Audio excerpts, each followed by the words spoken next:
Assalamualaikum warahmatullahi wabarakatuh. Bismillahirrahmanirrahim. Alhamdulillahilladzi arsala rasulahu bil huda wa dinil haq liyudhhirahu 'alad dini kullihi walau karihal musyrikun. Allahumma sholli ala sayyidina Muhammad wa ala alihi wa sahbihi alladzina hum bisunnatihi mutamassikun. Amma ba'd. Jamaah Al-Fatih Channel dan sahabat YouTube yang berbahagia. Kita akan memulai pertemuan ini tentu dengan ungkapan rasa syukur terlebih dahulu karena Allah menyukai orang-orang yang pandai bersyukur. Agar kita ditambah nikmatnya dari sekarang dan selanjutnya. Mari kita syukuri dengan mengucapkan kalimat tahmid. Alhamdulillahirabbil alamin. Tentu tidak akan kita lupakan sholawat dan salam semoga tersanjungkan keharibaan baginda Rasulullah Shallallahu Alaihi Wasallam, Nabi Muhammad yang kita cintai dan kita ikuti, syafaatul uzmanya dan perintah-perintahnya serta sunnah-sunnahnya. Selanjutnya, izinkan kami untuk berbagi ilmu kepada saudara-saudaraku yang kali ini dengan judul Jika doa ini dibaca dengan khusyuk dan penuh keyakinan, hutang sebesar gunung pun akan lunas. Mengapa demikian? Karena ada satu doa yang jika kita meminta dengan doa tersebut, apapun akan dikabulkan oleh Allah. Oleh karena itu, mari kita dengarkan lebih dulu apa yang telah disampaikan oleh Anas bin Malik radhiyallahu anhu, menceritakan bahwa beliau pernah duduk bersama Nabi Muhammad SAW. Sementara ada orang yang sholat, kemudian orang ini membaca kalimat Allahumma inni as'alukal hamda la ilaha illa antal mannan badi'us samawati wal ard ya dzal jalali wal ikram ya hayyu ya qayyum. Mendengar hal itu, Rasulullah Muhammad SAW bersabda, laqad ta'allaha bismihil azimil ladzi idza du'iya bihi ajaba wa idza su'ila bihi a'ta. Rasulullah mengatakan seperti itu, yang artinya sungguh dia telah berdoa kepada Allah dengan namanya yang paling agung, yang jika seseorang berdoa kepadanya dengan nama tersebut, maka Allah akan mengabulkannya. Dan jika dia meminta kepadanya dengan nama tersebut, maka Allah akan memenuhi permintaannya. Hadis riwayat Ahmad, Abu Daud, dan Nasai. Itulah doa yang sebaiknya dibaca oleh orang yang sedang punya hutang adalah itu. Kemudian doa yang berikutnya yang harus dibaca adalah Allahumma inni a'udzubika minal hammi wal khazani wa a'udzubika minal ajzi wal kasali wa a'udzubika minal jubni wal bukhli wa a'udzubika min ghalabatid daini wa qahrir rijal. Itulah doa yang dibaca ketika seseorang mempunyai hutang yang banyak. Lantas bagaimana cara mengamalkannya? Cara mengamalkannya, doa ini juga diajarkan oleh Rasulullah, bukan siapa-siapa. Ini yang mengajarkan doa ini adalah juga Rasulullah.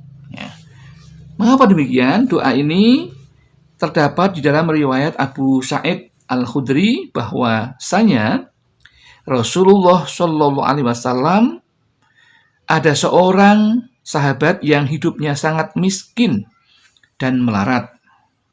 Dia bernama Abu Umamah. Baik siang maupun malam ia hanya tinggal di masjid, sehingga akhirnya Rasulullah pun tahu perihal keanehan Abu Umamah ini. Pada suatu saat Rasulullah memanggilnya dan menanyakan mengapa ia betah tinggal di masjid dan tidak mau menempati rumahnya sendiri. Menghadapi pertanyaan ini, Abu Umamah pun menjawab, "Hidupku selalu susah dan sedih, sehingga aku tidak betah tinggal di rumah karena aku mempunyai hutang yang banyak dan aku belum sanggup untuk membayarnya." Mendengar jawaban Abu Umamah yang seperti itu, Rasulullah berkata, "Maukah engkau aku beri beberapa kalimat yang apabila engkau membacanya dengan baik pada setiap hari, maka Tuhan akan melenyapkan kesedihanmu dan memberimu kelonggaran?"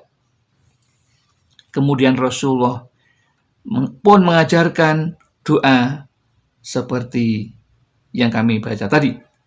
Setelah itu, Abu Umamah membiasakan diri membaca doa seperti yang diajarkan oleh Rasulullah tersebut dengan khusyuk dan penuh keyakinan. Ini yang penting. Berdoa harus khusyuk. Artinya, ketika berdoa itu seolah-olah kita itu bisa melihat Tuhan atau Allah. Jika itu tidak bisa, maka ini yang penting. Maka yakinlah bahwa Anda berdoa itu diawasi oleh Allah. Ya, itu penting agar kedekatan robitoh Anda ya sampai kepada Allah yang kita mintai itu. Ya, jadi kalau kita berdoa tidak seperti itu, maka Allah pun juga tidak akan memberikan apa yang kita minta. Ya. Bahwa suatu saat Tuhan akan menghilangkan kesusahan dan kesulitannya. Kami ulang, setelah itu Abu Umamah membiasakan diri membaca doa seperti yang diajarkan Rasulullah tersebut dengan khusyuk. Ya, pikiran tidak kemana-mana, terkonsentrasi penuh kepada Allah. Ya, jadi kalau misalnya kita tidak bisa membayangkan Allah itu ada di hadapan kita, maka kita yakinlah, iktikad kita di dalam hati kita bahwa Allah mengawasi kita, melihat kita. Itu penting, ya. Kalau tidak bisa yang seperti tadi yang pertama, ya, maka bayangkanlah bahwa Allah mengawasi kita saat kita berdoa. Kita harus punya perasaan seperti itu, ya. Ini penting. Akhirnya beberapa waktu kemudian secara perlahan-lahan kesusahan dan kesulitannya mulai berkurang, sehingga terbukalah pikirannya untuk mendapatkan jalan yang terbaik untuk mendapatkan penghasilan guna membayar hutang-hutangnya. Berkat ketekunannya berdoa, ia pun berhasil melunasinya dan bahkan menjadi orang yang kaya raya dan berkecukupan. Itu kisah doa yang tadi, ya. Doa. Nah, sekarang bagaimana cara mengamalkannya? Cara mengamalkannya adalah setelah kita selesai sholat fardu, ya. Setelah selesai sholat fardu, kita membaca doa itu minimal 7 kali, ya. Membaca doa ini, Allahumma inni a'udzubika minal hammi wal khazani, itu minimal berapa? Sebanyak 7 kali, ya. Ketika zuhur, asar, ya, isya cukup 7 kali. Tetapi jika Anda mendesak, maka subuh dan maghrib ucapkanlah doa itu sebanyak 33 kali.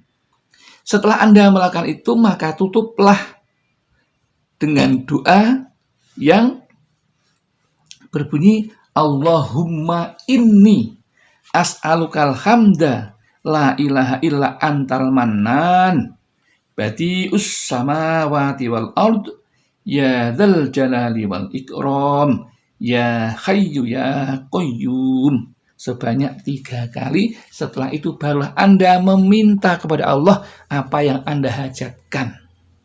Ya, Allah tahu apa yang Anda maui. Ya, bilang, sampaikan kepada Allah. Kalau Anda sedang punya hutang, sampaikan kepada Allah apa yang menjadi keinginan Anda. Bagaimana hutang Anda? Supaya Allah memberikan jalan keluarnya. Ya. Kemudian setelah itu, ya, Anda selesai.